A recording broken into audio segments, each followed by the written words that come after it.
esta mañana, hermanos, a abrir sus Biblias en Primera de Juan, capítulo 3, versículos del 4 al 10. Este mensaje se titula Los hijos de Dios y los hijos del diablo. Dice así la palabra de Dios. Todo aquel que comete pecado infringe también la ley, pues el pecado es infracción de la ley. Y sabéis que Él apareció para quitar nuestros pecados, y no hay pecado en Él. Todo aquel que permanece en Él no peca. Todo aquel que peca no le ha visto, ni le ha conocido. Hijitos, nadie os engañe. El que hace justicia es justo, como Él es justo. El que practica el pecado es del diablo, porque el diablo peca desde el principio. Para esto apareció el Hijo de Dios, para deshacer las obras del diablo. Todo aquel que es nacido de Dios no practica el pecado, porque la simiente de Dios permanece en él y no puede pecar, porque es nacido de Dios. En esto se manifiestan los hijos de Dios y los hijos del diablo. Todo aquel que no hace justicia y que no ama a su hermano, no es de Dios. Oremos. Señor y Padre, te damos las gracias en esta mañana, Señor, porque tenemos el privilegio de poder reunirnos, Señor, en tu palabra. Señor, podemos estar juntos, Señor, para ser edificados por la Escritura. Señor, te pedimos que tu Espíritu nos guíe a toda la verdad. Señor, danos un corazón, Padre, abierto, Señor, para recibir lo que tú dices, Señor. Ayúdanos a ver, Señor, la realidad de nuestra condición delante de la Escritura. Ayúdanos a discernir, Señor, que siendo hijos tuyos debemos vivir en justicia, Señor, en santidad, Señor. Y también, Padre, trae convicción a aquellos, Señor Padre, que no han venido al arrepentimiento verdaderamente, genuinamente, que no han nacido de ti, Señor. Ten misericordia, Señor Padre, y extiende tu amor, extiende tu gracia, tu perdón, tu compasión, Señor, a toda nuestra iglesia, Señor. Y particularmente a aquellos, Señor, que necesitan la salvación del Señor hoy. Te lo pedimos en el nombre de tu Hijo Jesucristo, por sus méritos, Señor. Amén. Pueden tomar asiento, amados hermanos. Estamos reunidos hoy una vez más, como cada domingo, para profundizar en las sagradas páginas de la Escritura. Y al abrir nuestro corazón a la palabra de Dios, hermanos, recordemos que estamos en Tierra Santa. Porque en este pasaje de Primera de Juan, capítulo 3, versículos 4 al 10, hermanos, somos confrontados con la esencia misma de nuestra identidad como seguidores de Cristo. En esta porción de la palabra de Dios, el apóstol Juan, bajo la inspiración del Espíritu Santo, deja al descubierto de manera muy clara el contraste radical entre los que pertenecen verdaderamente a Dios y los que están bajo el dominio de las tinieblas. Es un pasaje, hermanos, que nos obliga a mirar la perversa realidad del pecado y a contemplar el buen fruto de la justicia. Porque es aquí donde encontramos, hermanos, las líneas que dividen, las líneas que separan a los hijos de Dios de los hijos del diablo. Hoy, hermanos, nos embarcamos en un viaje de profundo significado, uno que debería desafiar nuestros corazones, encender nuestra pasión por la santidad y profundizar nuestra comprensión de lo que realmente significa ser un hijo de Dios. Las palabras escritas por Juan serán nuestra guía mientras exploramos la transformación radical que ocurre cuando una persona, por la fe en Jesucristo, nace de Dios verdaderamente. Así que, amados hermanos, que el Espíritu Santo ilumine nuestra mente y encienda nuestra alma con un deseo ardiente de vivir como hijos de luz en un mundo envuelto en la oscuridad. El primer punto en esta mañana lo encontramos en el versículo 4. La naturaleza del pecado. Dice el texto: todo aquel que comete pecado infringe también la ley, pues el pecado es infracción de la ley. Hermanos míos, el pecado es el énfasis en todos estos versículos. Vemos que la palabra pecado o la palabra pecar aparece 2 veces en el versículo 4, 2 veces en el versículo 5, 2 veces en el versículo 6, 2 veces en el versículo 8 y 2 veces en el versículo 9. Es un total de 2, 4, 6, 8, 10 veces en apenas 7 versículos. Y hermanos, esta palabra pecado es una palabra que hoy en día casi a nadie le gusta decir. A casi nadie le gusta hablar de pecado.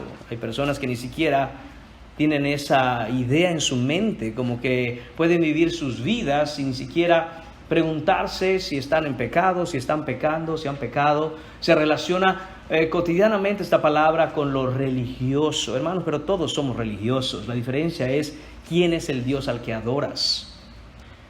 ¿Qué es el pecado, hermanos míos? Por ahí tendríamos que empezar esto con respecto a la naturaleza del pecado. Hermanos, el texto dice claramente que el pecado es infracción de la ley. Es ilegalidad, es romper la ley, es rebelarse contra la ley. Hermanos míos, la verdadera ilegalidad consiste en romper la ley de Dios. A eso llamamos pecado. Se ha roto la ley. ¿Qué ley? Hermanos míos, la ley moral de Dios, expresada de manera primaria y más directa en los 10 mandamientos. ¿Quién ha infringido la ley de Dios?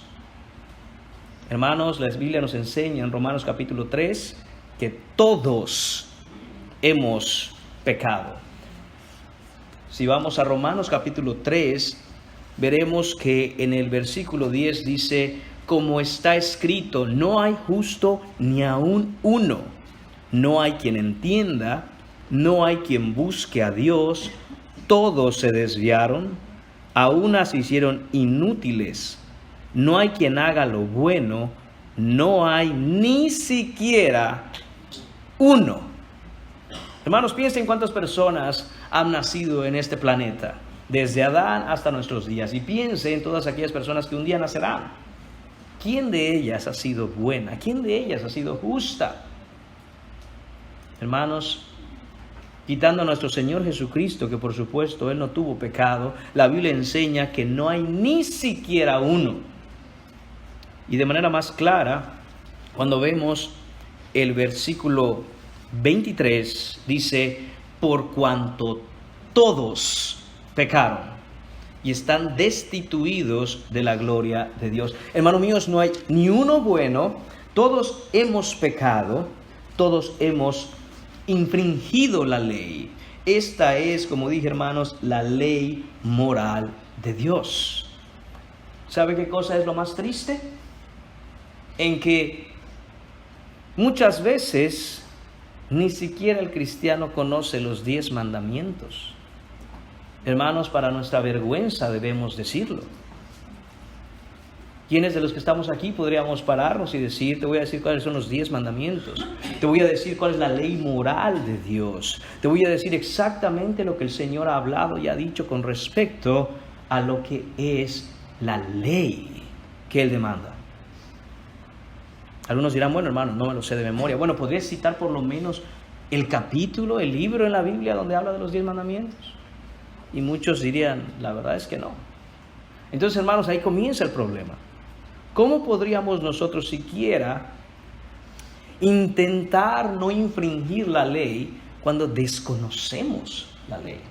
Así que, hermanos, vamos rápidamente a Éxodo capítulo 20. En Éxodo capítulo 20 quisiera que veamos, hermanos, ¿Cuál es esta ley que, de acuerdo a la Biblia, todos hemos roto? No solo aparece en Éxodo capítulo 20, sino que también está en Deuteronomio capítulo 5. Sin embargo, vamos a analizar brevemente, vamos a leer, de hecho, cuáles son los 10 mandamientos, cuál es esta ley moral de Dios que, según el texto de esta mañana, al infringirla, pecamos. Dice, y habló Dios todas estas palabras diciendo, yo soy Jehová tu Dios, que te saqué de la tierra de Egipto, de casa de servidumbre. Y aquí empieza el Señor diciendo, no tendrás dioses ajenos delante de mí. No te harás imagen ni ninguna semejanza de lo que está arriba en el cielo, ni abajo en la tierra, ni en las aguas debajo de la tierra. No te inclinarás a ellas, ni las honrarás, porque yo soy Jehová tu Dios, fuerte, celoso, que visito la maldad de los padres sobre los hijos, hasta la tercera y cuarta generación de los que me aborrecen, y hago misericordia a millares, a los que me aman y guardan mis mandamientos. No tomarás el nombre de Jehová tu Dios en vano, porque no dará por inocente Jehová al que tomare su nombre en vano. Acuérdate del día de reposo para santificarlo. 6 días trabajarás y harás toda tu obra, mas el séptimo día es reposo para Jehová tu Dios. No hagas en él obra alguna, tú, ni tu hijo, ni tu hija, ni tu siervo, ni tu criada, ni tu bestia, ni tu extranjero que está dentro de tus puertas, porque en 6 días hizo Jehová los cielos y la tierra, el mar y todas las cosas que en ellos hay, y reposó en el séptimo día. Por tanto, Jehová bendijo el día de reposo y lo santificó. Honra a tu padre y a tu madre, para que tus días se alarguen en la tierra que Jehová tu Dios te da. No matarás, no cometerás adulterio, no hurtarás, no hablarás contra tu prójimo falso testimonio, no codiciarás la casa de tu prójimo, no codiciarás la mujer de tu prójimo, ni su siervo, ni su criada, ni su buey, ni su asno, ni cosa alguna de tu prójimo. Hermanos, esa es la ley moral de Dios.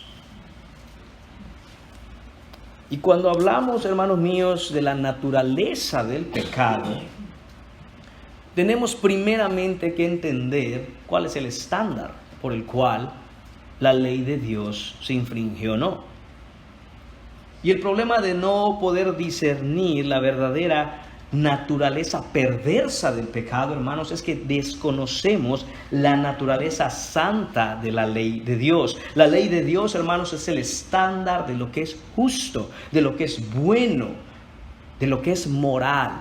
Es la brújula que determina hacia qué dirección nos estamos dirigiendo. Y tu posición delante de la ley de Dios determina tu estado y condición delante de Dios. Voy a repetir eso, hermanos, porque es muy importante. Tu posición delante de la ley de Dios determina tu estado y condición delante de Dios. Solo hay 2 estados, hermanos: el estado de justicia y el estado de pecado. Y de acuerdo a cómo tú estés delante de la ley de Dios, estarás o de un lado o del otro. No hay tierra neutral. No hay un punto neutro. Uno no puede decir, yo no estoy en estado de justicia, pero bueno, tampoco estoy en el estado de pecado. El que no está en el estado de justicia, hermanos, está en estado de pecado. Y solo aquellos que están fuera del estado de pecado están en el estado de justicia. Esos 2 mundos no tienen relación, hermanos míos. Cada uno de los que estamos aquí nos encontramos en uno de esos 2 estados. Y dice aquí que todo el que comete pecado no está en estado de justicia. Esta palabra que dice todo aquel que comete pecado puede traducirse, y de hecho así lo hace la Biblia de las Américas, todo aquel que practica el pecado, practica también infracción de la ley. Esta palabra comete está en presente. Como dije, la Biblia de las Américas dice practica también en presente. Quiere decir que es un estado habitual, quiere decir que es un patrón, quiere decir que es un estilo de vida. Todo aquel, hermanos míos, que tiene un estilo de vida pecaminoso, infringe la ley constantemente, de manera sistemática. Pero hermanos, ¿por qué debería importarnos todo esto? Hermanos, porque el pecado es muy grave, es gravísimo. ¿Pero por qué es tan grave? Son 10 reglas. Hombre, romper una, romper dos, romper algunas reglas. ¿Por qué esto tendría que ser algo tan grave? ¿Por qué esto el Señor lo pone de una manera y Juan lo va a utilizar aquí para determinar quiénes son los hijos de Dios y quiénes son los hijos del diablo?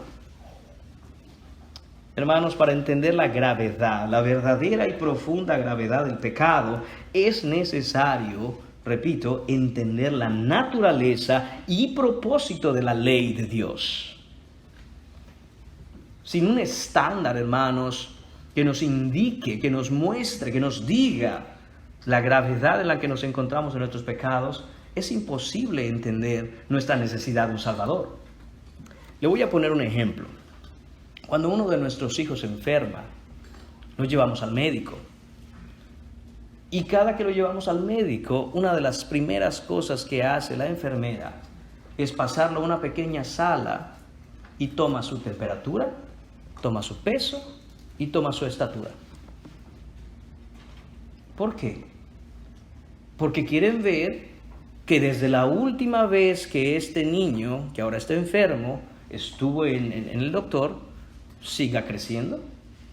Quiere ver su peso, debe subir de peso, siendo que está creciendo, y tienen que ver su temperatura. Pero hermanos míos, sería una locura pensar que la enfermera puede hacer pasar a nuestros hijos y mirarlo y decir, pues yo le calculo como que ya creció 1 pulgada más. Yo creo como que ya pesa ahí unas onzas extra. La temperatura debe andar como en los 90 y tantos. No, hermanos, lo que tiene la enfermera es una serie de instrumentos de medición para determinar con exactitud la temperatura, el peso y la estatura. Sin esos instrumentos es imposible decir cómo se encuentra el niño de primera instancia. Hermanos, y nosotros pensamos que sin la ley moral de Dios podemos determinar nuestra condición delante de Él. Pues yo me siento como que ando bien. Hermanos, necesitamos esa medida estándar. Necesitamos esa medida objetiva que nos diga cómo nos encontramos.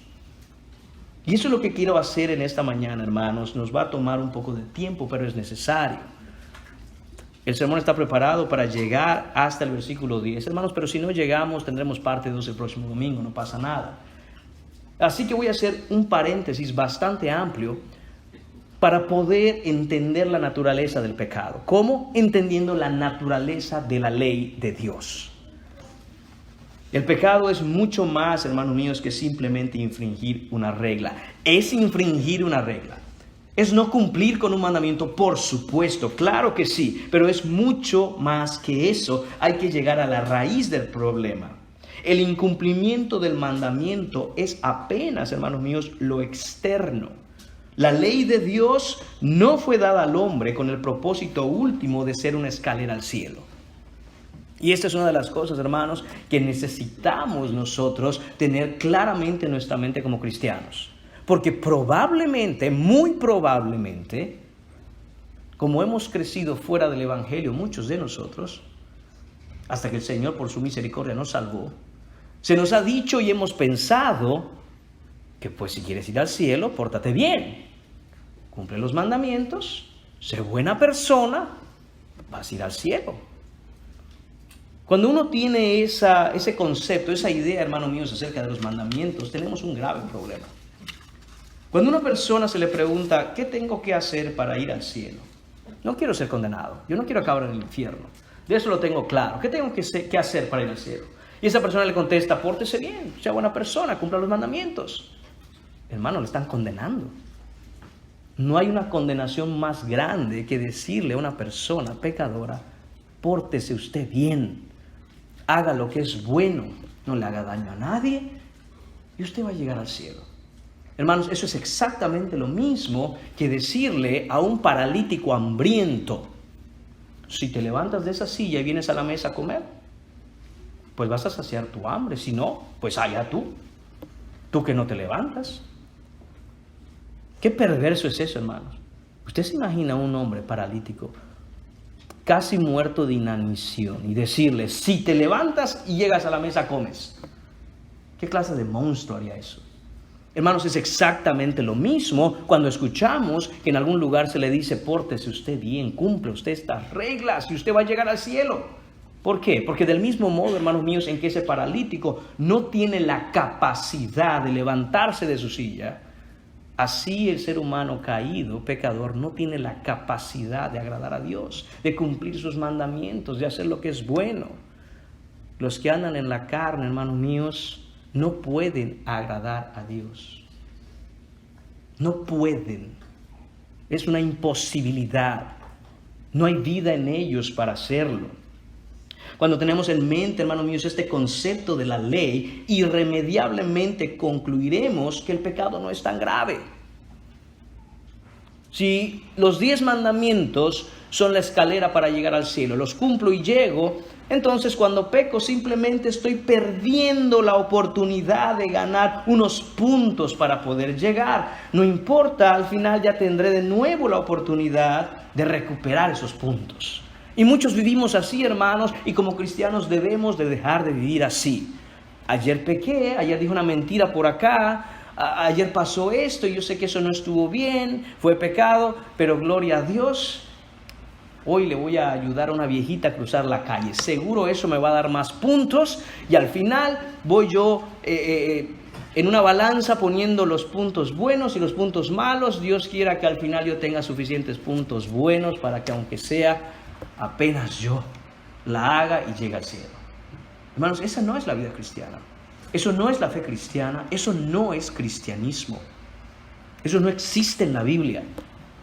Y muchos de nosotros, de nuevo, tristemente crecimos con esa idea que viene del mundo. Pórtate bien para que llegues al cielo. Haces algo malo, no te preocupes. Haz algo muy bueno para contrarrestarlo. Hermanos, no es lo que enseña la Escritura. Es por esto, hermanos, que el entendimiento bíblico de la ley de Dios es tan importante. De lo contrario, no sabemos qué es el pecado o tenemos una idea del pecado que es completamente errónea, que es completamente diferente de lo que la Biblia dice. ¿Qué es lo que escuchamos constantemente hoy en día con respecto al pecado? Ya, como dije al principio de este mensaje, ya ni le queremos llamar pecado. ¿Cómo le llamamos, hermanos? Tuve un error. Un error, hermanos, un error, como platicaba con otro hermano, un error es cuando escribes una palabra con una letra que no es. Te equivocaste, eso es un error de ortografía. Pero cuando pecamos contra el Señor, hermanos, no queramos decir que fue un error.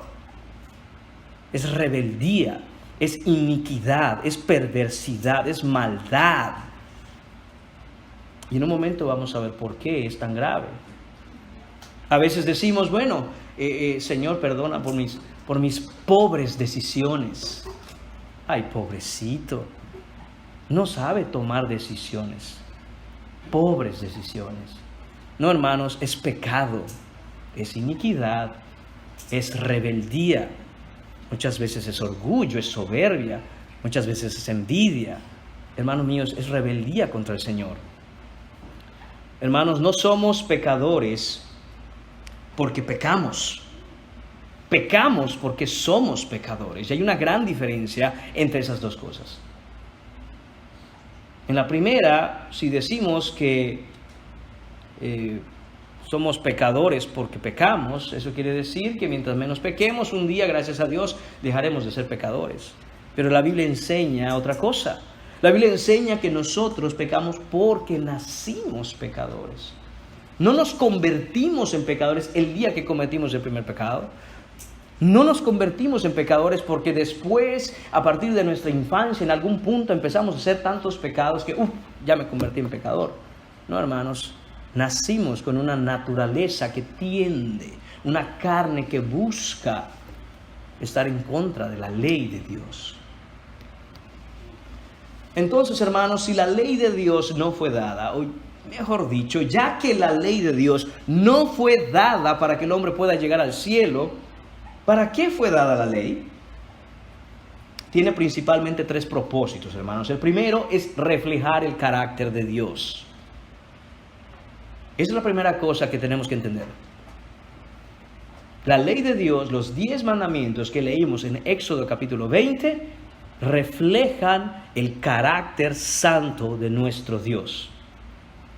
Es un espejo en el que debemos mirarnos para saber realmente cómo somos en comparación con quién es Él. Regreso un poco al ejemplo de la enfermera que mide, pesa y le toma la temperatura a nuestros hijos. Si ella no tiene los instrumentos de medición adecuados, no sabrá cómo se encuentra nuestro hijo. Del mismo modo, hermano mío, sin la ley de Dios, que refleje el carácter de Dios, no sabemos nosotros quiénes somos. Nosotros sabemos quiénes somos, hermanos, porque en la ley de Dios vemos quién es Dios. Y en comparación a Él determinamos qué es lo que somos. ¿Por qué hoy en día, hermanos, la gente tiene problemas determinando si es hombre o es mujer, si es humano o es caballo? ¿Por qué? Porque ha abandonado la ley de Dios. Ya no sabe quién es. Y cuando abandona uno la ley de Dios, lo que sigue es no saber quién uno es. De tal manera que determinamos quiénes somos de acuerdo a lo que sentimos. Yo hoy me sentí perro y me puse a ladrar.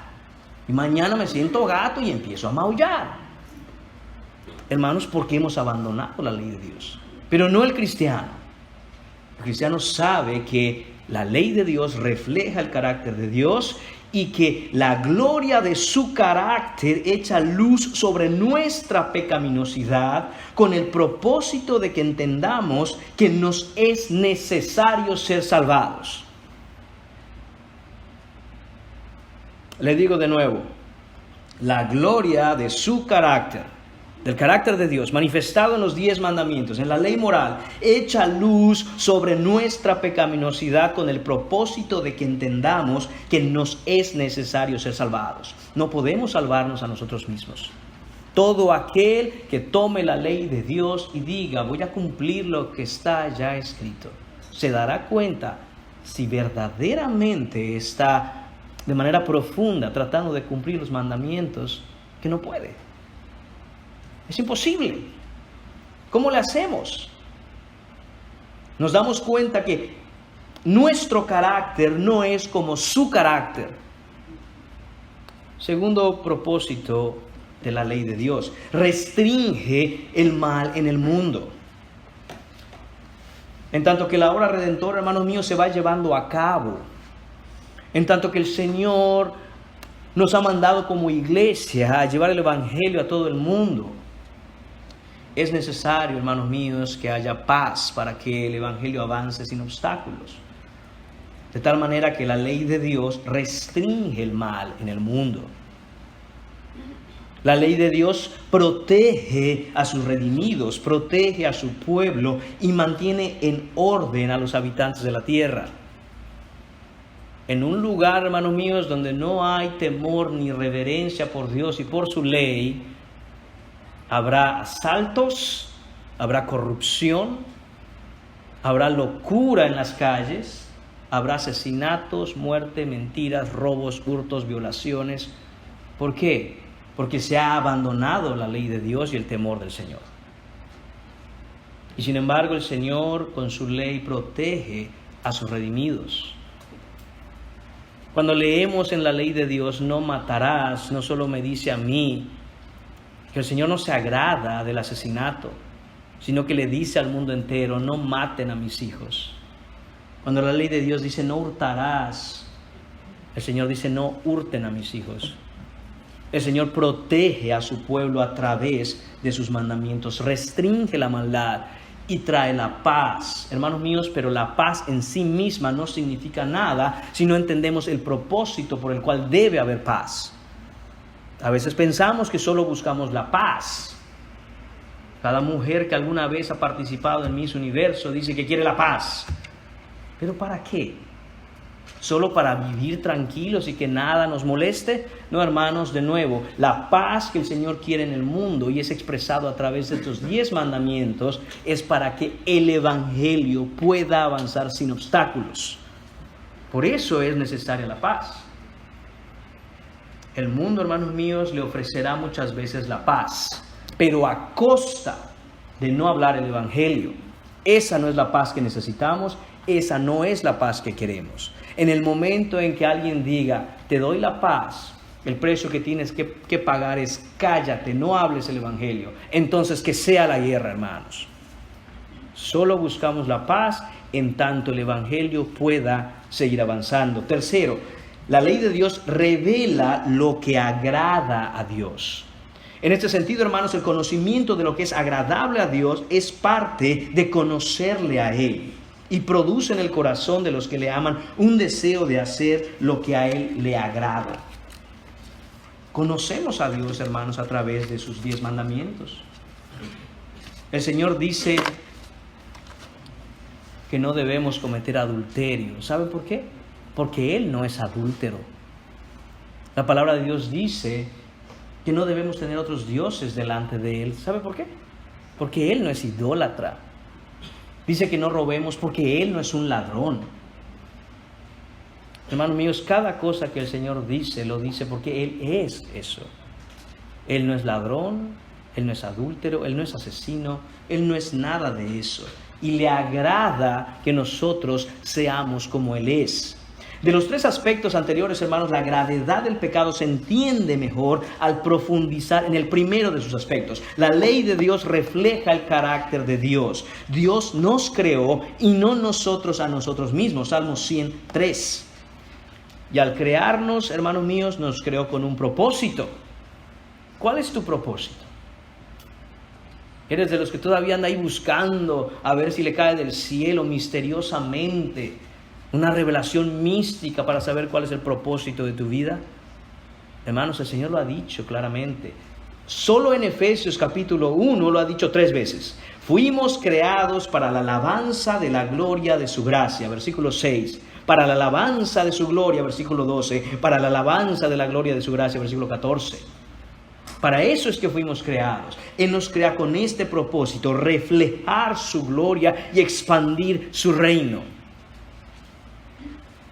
Cuando fue creado Adán en el huerto de Edén, hermanos, Adán debía funcionar, debía ser como un espejo que reflejara la gloriosa luz de su Creador y todo lo organizara, se enseñoreara del huerto, de manera que todo lo que hacía reflejaba la gloria de su Señor.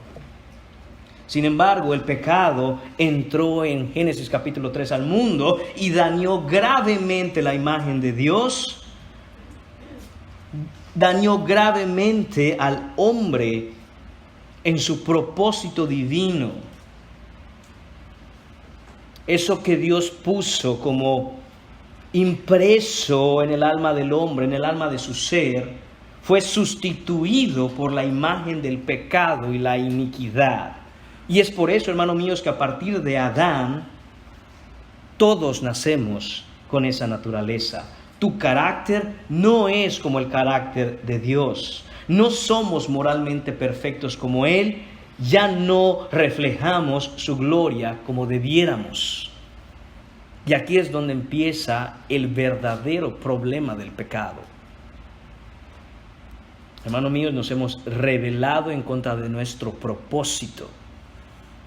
Y lo que es peor, no solo nos hemos rebelado en contra de nuestro propósito, sino que ahora andamos por todas partes gritándole al mundo entero con nuestra vida que somos creación de Dios y lo que ven en nosotros es pecado, haciendo a Dios pecador, cuando Él no lo es. Déjeme ponerle una ilustración, hermanos. Vamos a suponer que una de nuestras hermanas hace pasteles muy ricos. Y todos los hermanos que probamos ese pastel decimos, pero qué bueno está este pastel. ¿Qué don le ha dado Dios a la hermana para preparar pasteles? Y resulta que la fama de esta hermana llega a oídos de alguien. Dicen, esa mujer, ¿qué pasteles hace? Y es contratada, hermanos míos, para que en una fiesta importante de alguien ella haga el pastel central. Y ella lo hace, como siempre, como cristiana que es, haciéndolo como para el Señor. Pero resulta, hermanos míos, que ella no se da cuenta y alguien de pura maldad entre la mezcla del pastel echa una cucaracha muerta. Y ella no se da cuenta y hornea este pastel y tal, y llega el pastel, y cuando alguien lo corta, sorpresa, a uno le toca la cucaracha. Y dice, pero qué asco. Lo primero, hermanos míos, que estas personas van a pensar es, ¿qué clase de persona hizo este pastel? En ese momento, hermanos míos, a lo mejor ponen un post en Facebook diciendo, nunca compres pasteles de tal persona, debe ser antihigiénica, no tiene cuidado, pero qué asco. Hermanos míos, estamos hablando de un pastel, pero ahora la reputación de la hermana ha sido arruinada. Ella siempre ha hecho buenos pasteles. Alguien malvado ha hecho esto. Hermanos, y es exactamente lo mismo lo que pasa con nosotros cuando estamos en nuestro estado de pecado. Dios es nuestro creador y cuando Él hizo todo en Génesis, miró y vio que todo era bueno. Pero viene la serpiente y ahora cambia nuestra naturaleza y nos arruina. Y cuando nos miran, ven pecadores, inicuos, rebeldes y dicen, así debe ser Dios. Al grado, hermanos míos, que fuera de la palabra de Dios y fuera del Evangelio, el hombre pecador crea a Dios a su imagen y semejanza. Y dice, ese es Dios. Blasfemia. Ese no es Dios. Dios es santo. Y muchas veces entendemos la santidad de Dios, hermanos, como algo que simplemente está libre de pecado y puro. Y por supuesto que en un sentido lo es, pero es mucho más que eso. La palabra santidad implica que Dios es diferente a nosotros. No es como nosotros. Es distinto, es el otro. No es como nosotros. Hermanos, el carácter que nosotros tenemos después de la caída no es como el de Dios. No somos moralmente perfectos. De tal modo que el pecado, hermanos, es un ataque directo a la persona de Dios, a su reputación, a quién es Él, a su honra, a su gloria. El pecado es rebeldía cósmica, dice R.C. Sproul, el teólogo R.C. Sproul, entendiendo que Dios es el soberano del universo, el regente universal, el que tiene la ley en su mano. Y nosotros nos rebelamos contra ese Dios. El pecado personal, hermanos, busca por todos los medios eliminar el imago Dei, la imagen de Dios en nosotros.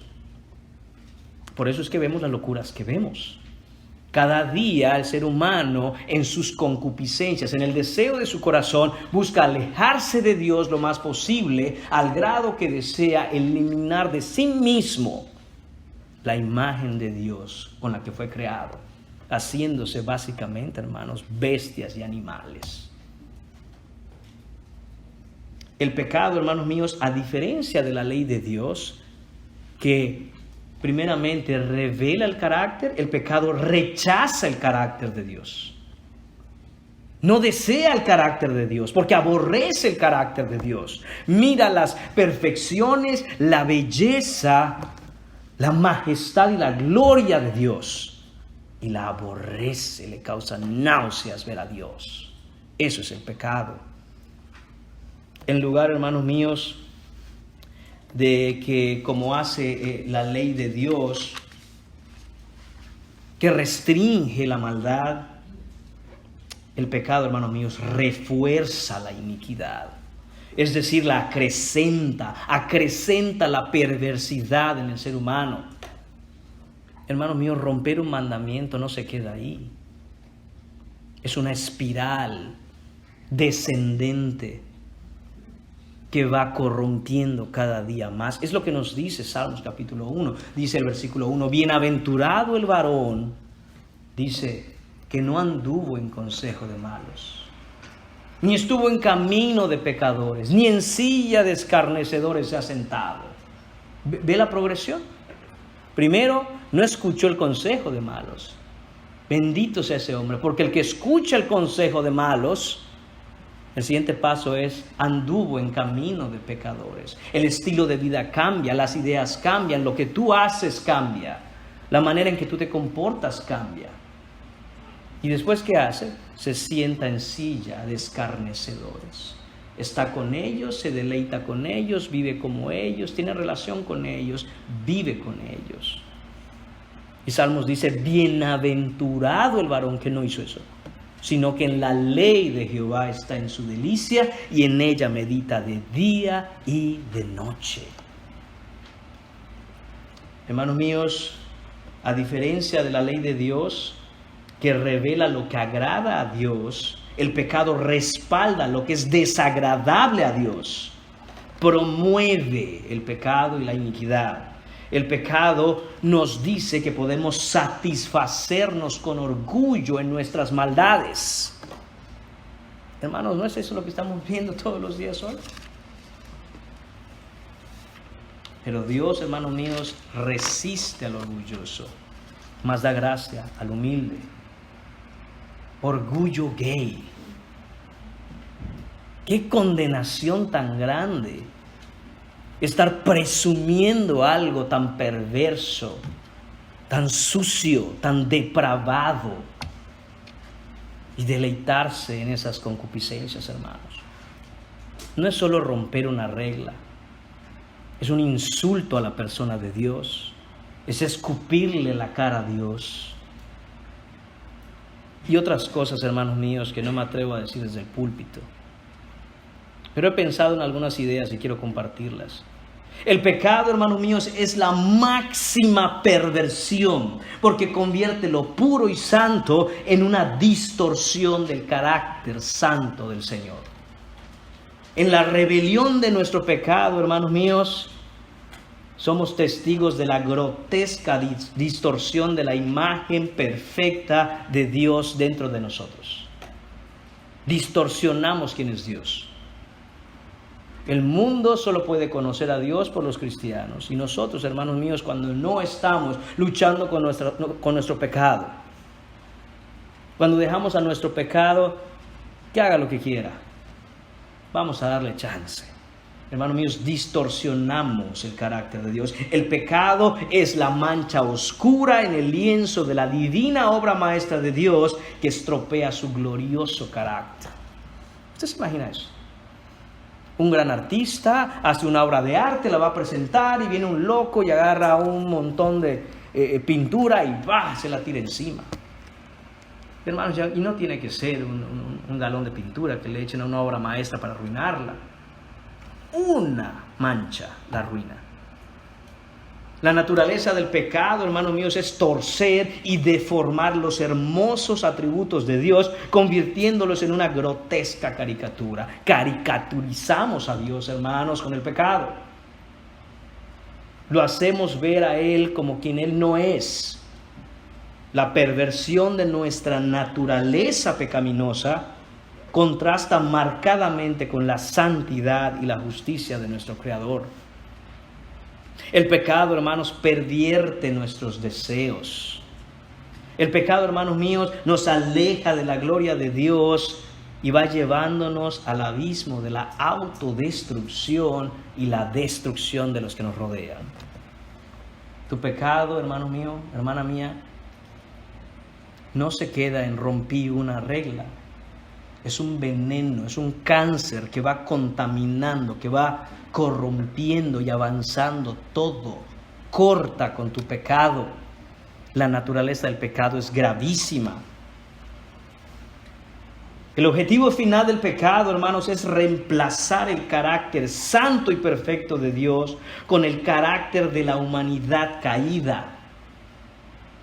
Es una perversión, hermanos, que busca exaltar no los atributos de Dios, sino la adoración del depravado carácter satánico. Qué duro es esto, hermanos.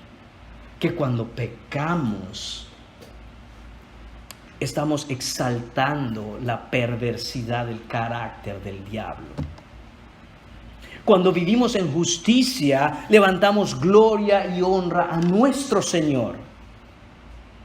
Pero cuando vivimos en iniquidad, estamos anunciando a todas luces, hermanos, cuáles son los atributos de Satanás.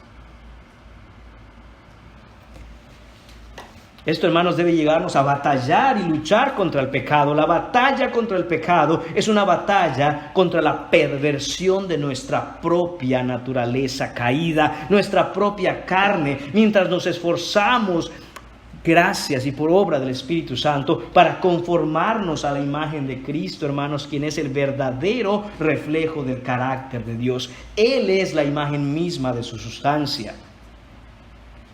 La perversión de la naturaleza pecaminosa en nosotros es tan trágica, hermanos, porque distorsiona la imagen de Dios en nosotros. Y esa distorsión solo puede ser rectificada por la obra redentora de Cristo. Nadie puede dejar de pecar fuera de Cristo. Nadie puede luchar efectivamente contra su pecado fuera de Cristo Jesús. Solo Cristo puede revertir los efectos del pecado. Única y exclusivamente Cristo. Nadie más. No hay otro mediador entre Dios y los hombres, sino Jesucristo hombre. No hay ningún otro. Ningún sacerdote, ningún papa, ningún pastor, ninguna virgen, ninguna serie de reglas que haya que cumplir puede cambiar tu naturaleza. Nadie tiene el poder de hacerlo sino solo Cristo. Lo que nos lleva, hermanos míos, al segundo punto de esta mañana. El segundo punto de esta mañana es la naturaleza de la obra de Cristo. Y lo vamos a ver en los versículos 5 y 6. Dice Juan, y sabéis que Él apareció para quitar nuestros pecados y no hay pecado en Él. Hermanos míos, aquí viene la esperanza. Hermanos míos, aquí viene nuestra única y gloriosa esperanza. Después de considerar la gravedad del pecado, porque la ley de Dios es perfecta y manifiesta el carácter santo de Dios, dice Juan, versículo 5, y sabéis.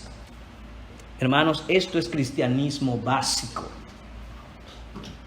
Hermanos, no hay que ser teólogo para saber esto.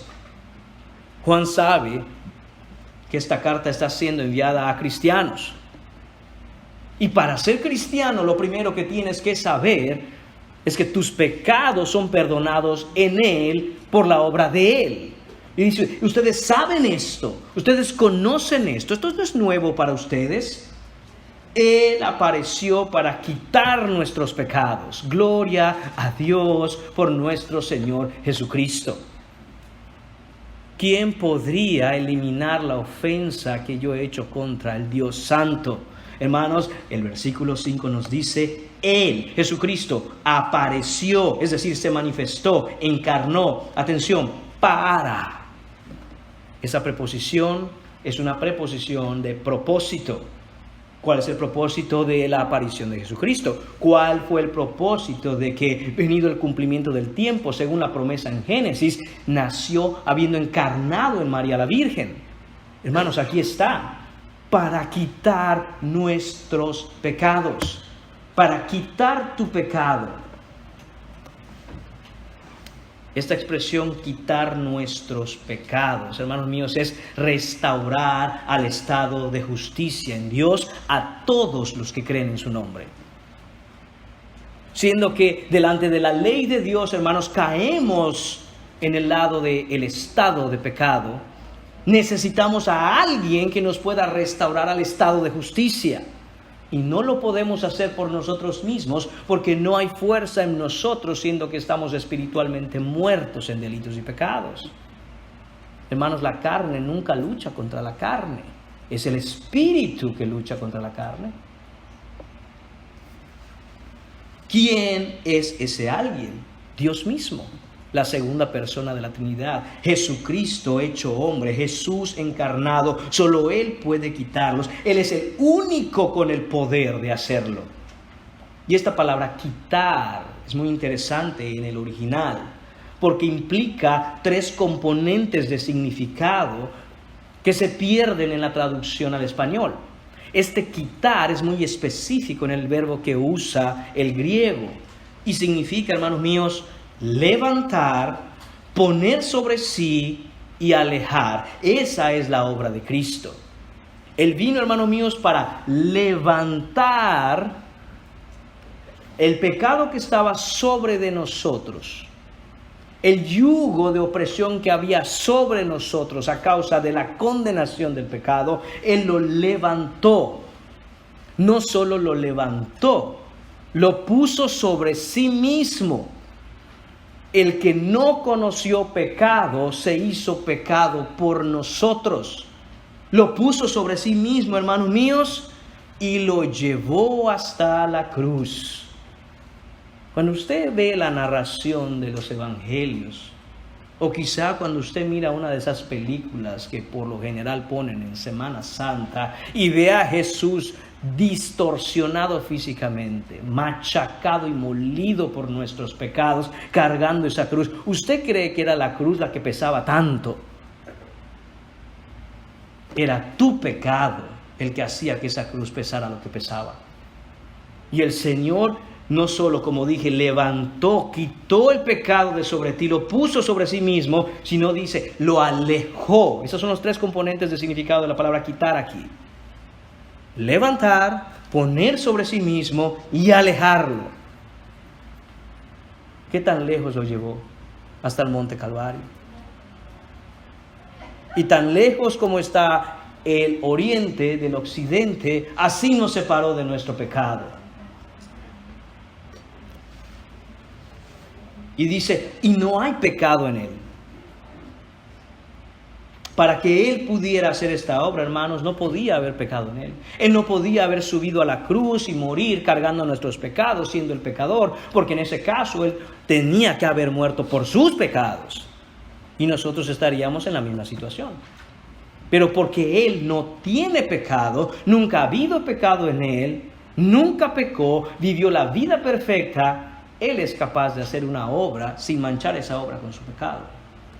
¿Se da cuenta cómo nosotros, hermanos, todo lo que hacemos porque somos pecadores, infectamos aquello que hacemos con nuestro pecado? Incluso nuestro servicio a Dios es afectado por nuestro propio pecado. Pero la obra de Cristo no fue manchada con pecado porque Él no tiene pecado. De hecho, Él quita el pecado. Él es el Cordero, como dijo Juan, he aquí el Cordero de Dios que quita el pecado del mundo. El versículo 6 continúa y dice, todo aquel que permanece en Él no peca. Todo aquel que peca no le ha visto ni le ha conocido. Noten esto, hermanos míos, dice, todo aquel que. Esta es la amplitud de la gracia y la misericordia de Dios. Dios dice, todo aquel que. Esto nos debe recordar nuestro versículo de Juan, capítulo 3, versículo 16. Todo aquel que en Él cree no se pierde, mas tiene vida eterna. Todo aquel, las puertas del cielo están abiertas para todo aquel que hace esto. Para todo aquel que permanece en Él. Para todo aquel que cree en su nombre. Para todo aquel, no importa tu nacionalidad, no importa qué pecados hayas cometido, no importa qué idioma hablas, no importa tu edad, no importa tu condición social, todo aquel puede recibir el perdón de sus pecados en Cristo Jesús. Cuando note esto, dice el versículo 6 de 1 de Juan capítulo 3, todo aquel que permanece en Él. Mientras que Juan 3:16 dice todo aquel que en Él cree. Quiere decir que el que permanece en Él, cree en Él. El que cree en Él, permanece en Él. No solo eso, dice que no peca. Todo aquel que permanece en Él no peca. ¿Y qué dice nuestro versículo de Juan 3:16? Todo aquel que en Él cree no se pierde. ¿Qué podemos concluir, hermanos? Que pecar es perdición. El que peca se pierde. ¿No te quieres perder? No peques. Lucha contra tu pecado. Creer es permanecer en Él. El que no permanece en Él no cree en Él. Dice el texto, el que permanece en Él no peca. Ahora, hermanos, aquí puede surgir un problema. Porque pareciera ser que Juan olvidó lo que nos dijo en esta misma carta que él escribió en el primer capítulo, en el versículo 8. ¿Recuerda usted eso? Dice, si decimos que no tenemos pecado, nos engañamos a nosotros mismos y la verdad no está en nosotros. Juan, a ver, hermano, explícame. Juan, ¿cómo que el que permanece en él no peca? Sin embargo, has dicho que pues el que diga que no tiene pecado, pues es un mentiroso. Hermanos, contexto. Cuando dice Juan aquí en el capítulo 3, versículo 6, que todo aquel que permanece en él no peca, lo está diciendo inmediatamente después del versículo 5 que nos habla de la obra de Cristo Jesús. Eso quiere decir que entendemos esto primero en relación a la obra de Cristo Jesús. Esto hace más glorioso este versículo, hermanos, porque ciertamente nosotros en nuestra humanidad caída aún pecamos. Pero el texto dice que el que permanece en él no peca. Mala interpretación del versículo es esta: no peque. Porque si usted cometió un pecado, usted no es de Cristo. No es eso lo que está queriendo decir Juan. Juan está diciendo que a la luz de la obra de Cristo, delante de Dios, el cristiano, hermanos míos, no peca. ¿Por qué? ¿Por qué no pecamos, Señor? Porque, hermanos míos, Dios Padre nos mira como justos y puros. Porque mira a su Hijo Jesucristo, que nunca nos deja.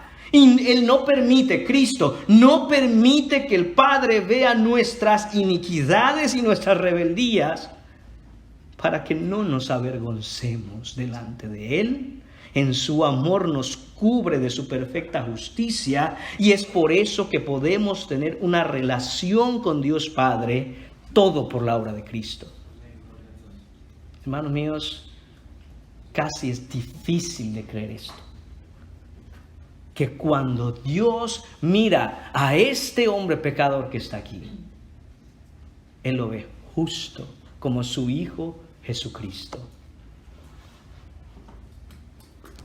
Martín Lutero, meditando, pensando en esta condición nueva del cristiano, en esta justificación que ha recibido por la fe, y viendo que el hombre aún peca, dice, ¿qué es lo que podemos concluir de esto?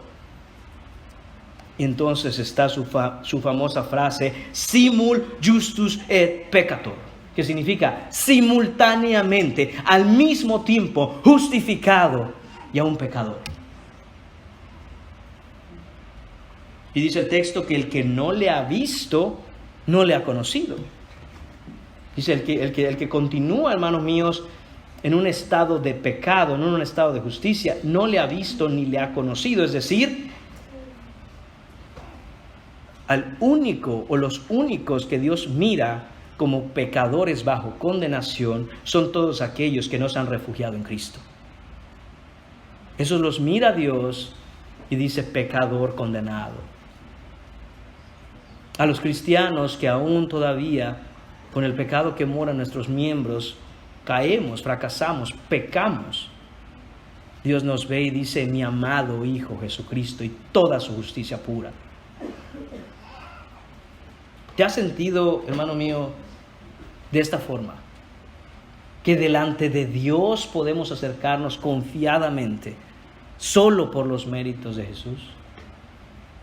Luchamos contra el pecado, por supuesto, hermanos, y debemos hacerlo. El verdadero cristiano luchará contra el pecado. Un ejemplo de esto es Romanos capítulo 7. Mire cómo en Romanos capítulo 7, Pablo nos habla precisamente de esto en su propia vida. Él se da cuenta que es cristiano, pero aún hay pecado en sus miembros. Dice a partir del versículo 14: porque sabemos que la ley es espiritual, hablando de la ley de Dios. Mas yo soy carnal, vendido al pecado. Pablo no está diciendo que él andaba de bar en bar y de fiesta en fiesta haciendo pecado. Él es un hombre de Dios que servía a Dios, y sin embargo cuando él se mira que todavía hay cosas en su vida que no honran a Dios y él quiere cambiar. Dice, versículo 15, porque lo que hago no lo entiendo, pues no hago lo que quiero, sino lo que aborrezco, eso hago. ¿Se da cuenta del cristiano que nota su pecado? ¿Qué dice Pablo que hace? Aborrece su pecado. No dice Pablo, estoy pecando y la verdad estuvo bueno, pero hay que dejar de hacerlo. No. Dice Pablo, aborrezco mi pecado. Y si lo que no quiero esto hago, apruebo que la ley es buena, de manera que, atención, ya no soy yo quien hace aquello, sino el pecado que mora en mí. Misma doctrina. El cristiano ya no peca delante de Dios, es justificado, ha sido declarado justo. Y Pablo entiende eso también y dice, a pesar de que aborrezco mi pecado, mi esperanza está en que no soy yo quien lo hace, sino el pecado que mora en mis miembros. Y dice 18, y yo sé que en mí, esto es, en mi carne, no mora el bien, porque el querer el bien está en mí, pero no el hacerlo, porque no hago el bien que quiero, sino el mal que no quiero, eso hago. Y si hago lo que no quiero, ya no lo hago yo, sino el pecado que mora en mí. De nuevo, Pablo afirma, el pecado que ves en mí, hermano, perdóname, aborrezco mi pecado. Y créeme, no hay deseo en mí de pecar contra ti o contra los demás, mucho menos pecar contra mi Señor. Pero es que este pecado que tengo en mí, tengo que mortificarlo. Así que, queriendo yo hacer el bien, hallo esta ley, que el mal está en mí. Porque según el hombre interior, me deleito en la ley de Dios. Y ahí está Salmos capítulo 1 de nuevo. El verdadero cristiano se deleita en la ley de Dios y aborrece su pecado, a pesar de que ve que aún hay restos de pecado en sí. Pero veo otra ley en mis miembros que se rebela contra la ley de mi mente y que me lleva cautivo a la ley del pecado que está en mis miembros. Y dice Pablo gritando en el versículo 24, miserable de mí, ¿quién me librará de este cuerpo de muerte? Él mismo se contesta, gracias doy a Dios por Jesucristo. Él es la respuesta. Jesucristo, Él es la esperanza. Así que yo mismo con la mente sirvo a la ley de Dios, mas con la carne a la ley del pecado.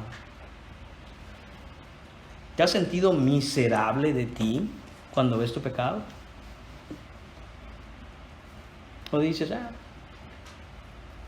pues me tienen que aguantar, así nací, así soy, así me moriré? Mi carácter, aguántenme. Hermanos, qué fácil es molestarse, airarse, enojarse contra el pecado del otro. Somos expertos en identificar el pecado de los demás y enojarnos. ¿Haces lo mismo con tu propio pecado? ¿Sabes si eres rápido para identificar el pecado en ti y sentirte un miserable que no puedes agradar a Dios y que tienes que correr, como dice Pablo, gracias sean dadas a Dios por nuestro Señor Jesucristo? Es decir, corres a Jesucristo. Hermanos, cuando se predica de esta manera, alguien diría, no hermano, no diga eso. No diga eso porque si nosotros miramos en la Biblia que pues ya no peco yo, sino el pecado que mora en mí, pues eso va a ser muchas veces el pretexto para que muchos digan, pues ya lo dijo el hermano, ahí está en la Biblia, ahí lo expuso, ya no soy yo, es mi pecado.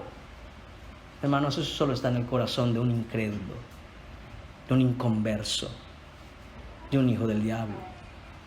Porque el verdadero cristiano encuentra en esta verdad bíblica el motor y el combustible que lo mueve a luchar contra el pecado, no a pecar más. Y sin embargo, Dios ha determinado que esto Voy a adelantarme un poco, aunque ya vamos a parar. En el versículo 10 nos dice, en esto se manifiestan los hijos de Dios y los hijos del diablo.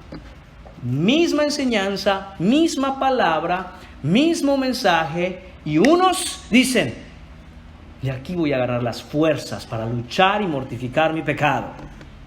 Los hijos de Dios. Los hijos del diablo. Esto estuvo buenísimo. Así que ya no peco yo, sino el pecado que mora en mí. Total, Cristo ya pagó a darle luz verde al pecado. Sí, hermanos, esto puede pasar y debe pasar para que se manifieste quiénes son los hijos de Dios y quiénes son los hijos del diablo. De otra manera, hermanos, ¿cómo sabríamos quién es quién? ¿Cómo sabríamos, hermanos, quiénes son los hijos de Dios y los hijos del diablo? Y sé que estas expresiones son palabras fuertes, pero son las que usa Juan, son las que usa la Biblia, son las que usa Dios a través de Juan en la Biblia. Y como dije, hermanos, nos vamos a quedar a mitad del mensaje porque ya es hora. Pero era necesario que entendamos hoy la naturaleza del pecado, entendiendo la naturaleza de la ley de Dios, para apreciar la naturaleza de la obra de Cristo. Cada vez que pecamos, hermanos, aún como cristianos, Cristo está levantando la condenación de sobre ti, poniéndola sobre sí mismo y alejándola lejísimos de Dios. Y volvemos a caer y viene Cristo y no nos deja solos y quita nuestro pecado, lo pone sobre él y la aleja de nosotros. Por eso es que, hermanos, no debemos permitir ni dejar que cuando pecamos, cuando fracasamos, cuando caemos, cuando le fallamos al Señor, lo ofendemos, nos rebelamos contra Él, no debemos dejar, hermanos míos, que eso nos aleje de Dios, sino que eso debe hacer que corramos a Dios, porque Cristo está de nuestro lado, porque Cristo está con nosotros y el Padre no nos va a recibir con un garrote. El Padre nos va a recibir con manos de restauración, de perdón. Va a traer fuerza a nuestro corazón cuando confesamos nuestro pecado. ¿No es eso lo que Juan mismo ya nos ha enseñado? Versículo 9 de capítulo 1. Si confesamos nuestros pecados, Él es fiel y justo para perdonar nuestros pecados y limpiarnos de toda maldad. Esa es la obra de Cristo. Esa es la naturaleza de su obra, porque Él no ha venido a condenar al mundo, sino a salvar a los que en Él creen. Hermano mío, hermana mía, cristiano que estás aquí hoy sentado, el pecado es gravísimo. El pecado es absolutamente destructivo y blasfema el nombre de Dios. La razón por la cual debes estar preocupado por identificar tu propio pecado y luchar contra él para mortificarlo es que ofende al Dios que es santo, que te salvó, al que te guarda, al que te cuida, al que te sustenta todos los días. Ten un poco de amor por Cristo y lucha contra tu pecado. Hermanos míos, esto es lo que quiere Juan que entendamos. Que los hijos de Dios constantemente están aferrados a Cristo para su salvación. De Él dependen, es la única esperanza. Y aun cuando caen, aun cuando pecan, pueden correr a Cristo, porque Él no echa fuera un corazón contrito y humillado. Por otro lado, todos aquellos que no han creído el Evangelio, todos aquellos que no le han visto ni le han conocido, es decir, que no tienen una relación con Cristo Jesús, la condenación está sobre ti hoy y ahora. Líbrate de la ira venidera. Ven a Cristo y pon tu confianza en Él. Permanece en Cristo una vez que vengas. Y ya debemos estar claros con qué es permanecer en Cristo. Es que su palabra more abundantemente en nosotros por el Espíritu Santo, transformándonos. Vamos a orar, hermanos, y dejaremos los siguientes puntos para la próxima semana. Señor Padre, te damos gracias por esta mañana, Señor, y te damos gracias por tu palabra. Te damos gracias por la obra de tu Hijo Jesucristo en la cruz, Señor. No podemos, Señor mío, sino asombrarnos, maravillarnos, Señor, y tener un corazón agradecido, porque Jesucristo, el Rey de Gloria, nunca nos deja. No solo nos salvó y ahora nos dejó a nuestra suerte, Señor, sino que nos ha salvado y nos cuida, nos protege y constantemente nos limpia para que delante del Padre nosotros podamos ser justos, aunque en la carne, Padre Santo, aún te fallamos. Pon en nuestro corazón el deseo, Señor, de honrarte. Pon en tus hijos, en los hijos tuyos que tú engendraste, Señor, por el Evangelio, ese deseo, Señor, de honrarte siempre. Padre, oramos también por aquellos, Señor, que no han venido, Señor, a la salvación. Padre, que probablemente, Señor, todo esto que hemos hablado hoy les parezca una insensatez o un sinsentido. Señor, abre sus ojos, Señor. Trae luz a su entendimiento que ha sido enceguecido por el príncipe de este mundo. Padre, traerles vida, Señor. Te lo pedimos en el nombre de Jesús. Amén.